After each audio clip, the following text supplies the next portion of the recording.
ಸಂಜೆ ಒಬ್ಬನ ಫ್ಯಾಮಿಲಿ ಒಬ್ರು ಉಳಿಬಾರ್ದು.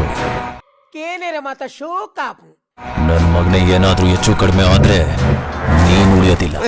ತುಕ ಉಲ್ಲತ್ತನಮ್ಮ. ತಮ್ಮ ಹೆಸರು? ನಪ್ಪದರ್ ಕೃಷ್ಣಾನಂದ್ ಸುಂದರ್, ಕರುಣಾನಂದ್ ಸಾಗರ್. ಎರಡು ದೊಡ್ಡ ಟ್ರಾನ್ಸ್ಫಾರ್ಮರ್ ನ ಒಂದೇ ಪೋಲಲ್ಲಿ ಆಗ್ತಂಗಿದೆ. ಇರಾರ ಮನ್ಪದ ಕುಲ್ಲಿ my name is Albert Einstein. ಹಿಂಕಿನೇ ಅದು ದೊಡ್ಡ ಸಿಂಗರ್ ಹೆಸರು ಕಣೋ. ಅದಂತ ಲಾಟಿಯಾ ಎಂಕಾಯಿನ ಲಾಟಿ ಕಾಡೆ ಗೊತ್ತಿತ್ತು. Customer coming, room booking, you insulting all. Shame shame, puppy shame, puppy shame. Kannada ಮಾತಾಡಿ ಮಾರ್ರೆ, ನಿಮ್ಮ ಸಂಸ್ಕೃತ ನನಗೆ ಅರ್ಥ ಆಗುದಿಲ್ಲ. ಬುಳುಂಗ್ ಬುಳುಂಗ್ ಕುಳುಂಗ್ ಕುಳುಂಗ್ ಅಂದ್. ಇಂಗ್ಲಿಷ್ ನಾನು ಬೈಲ ಬಿಡು. ಒಂದೇ ಬೆಟ್ಟು ದೀಪ ಪದೇ ಪದೇ ನನ್ನ ಕೆಣಕ್ತಾ ಇದೀಯಾ? ವೆಂಕೋ ನಾ ಕೈಗೆ ಎಕ್ಕುಣದಲ್ಲ ಉಂಡ ದೇತ್ತಾಯನ ತಿಗಲಿಗದ. ಆರ್ಡಿನರಿ ಆಗಿರೋ ನಿಮ್ಮ ಜೀವನದಲ್ಲಿ ಒಂದು ಎಕ್ಸ್ಟ್ರಾರ್ಡಿನರಿ ಟರ್ನಿಂಗ್ ಸಿಗುತ್ತೆ.